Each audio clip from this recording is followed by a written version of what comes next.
पहली सदी में एक इस्राएली रब्बी ने एक आंदोलन शुरू किया जिसके बारे में उसने कहा कि ये तोरा और भविष्यवक्ताओं की पुस्तकों को पूरा करता है जो उसके प्राचीन धर्म ग्रंथ थे। यीशु नासरी ने इस आंदोलन की घोषणा शक्तिहीन, बीमार और गरीब लोगों के बीच की जो एक सुव्यवस्थित संसार के लिए भूखे थे। उसने इन लोगों को असीम शांति और उदारता के लिए बुलाया और उसने इस आंदोलन को स्वर्ग के राज्य का आगमन कहा। अच्छा, तो मुझे याद दिलाइए कि स्वर्ग के राज्य से यीशु का क्या अर्थ है? बाइबल में स्वर्ग परमेश्वर के राज्य का परम रूपक है जहाँ जीवन और न्याय बना रहता है, और इसलिए पृथ्वी पर स्वर्ग के आगमन का अर्थ है कि परमेश्वर की अच्छाई ने इस पृथ्वी की मृत्यु और हिंसा पर विजय प्राप्त कर ली है। असल में बाइबल की कहानी इसी प्रकार के पृथ्वी पर स्वर्ग जैसे स्थान से शुरू होती है। अरे हाँ, अदन की वाटिका। हाँ, वाटिका में परमेश्वर के साथ चलना, उसके प्रेम के द्वारा संभाला जाना, एक साथ मिलकर घर बनाना,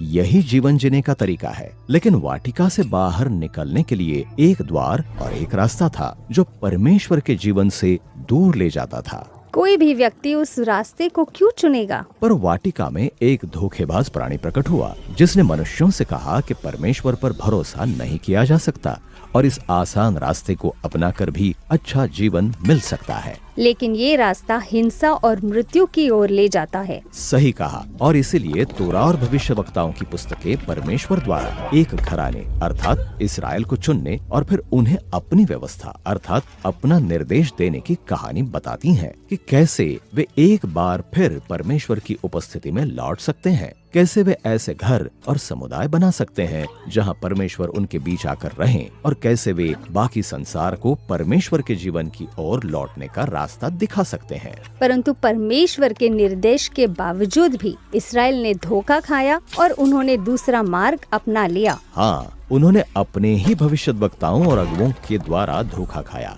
जो परमेश्वर की ओर से बोलने का दावा करते हैं। भविष्यद्वक्ता यहेजकेल ने उन्हें भेड़िए कहा था, अर्थात ऐसे लोग जो न केवल स्वयं गलत रास्ता लेते हैं बल्कि दूसरों को भी अपना अनुसरण करने को कहते हैं। ठीक है, लेकिन अब यीशु दावा कर रहा है कि परमेश्वर का राज्य उसके साथ आ गया है। सही कहा, यीशु इसराइलियों का एक नया समूह बना रहा है जो सही मार्ग अपनाएगा। यदि वे इस बुलाहट को स्वीकार करते हैं तो वे धोखेबाजों को ठुकरा देंगे और कुछ ऐसा बनाएंगे जो स्थायी हो। और इसीलिए पहाड़ी उपदेश के इस अंतिम खंड में यीशु एक विकल्प प्रस्तुत करता है।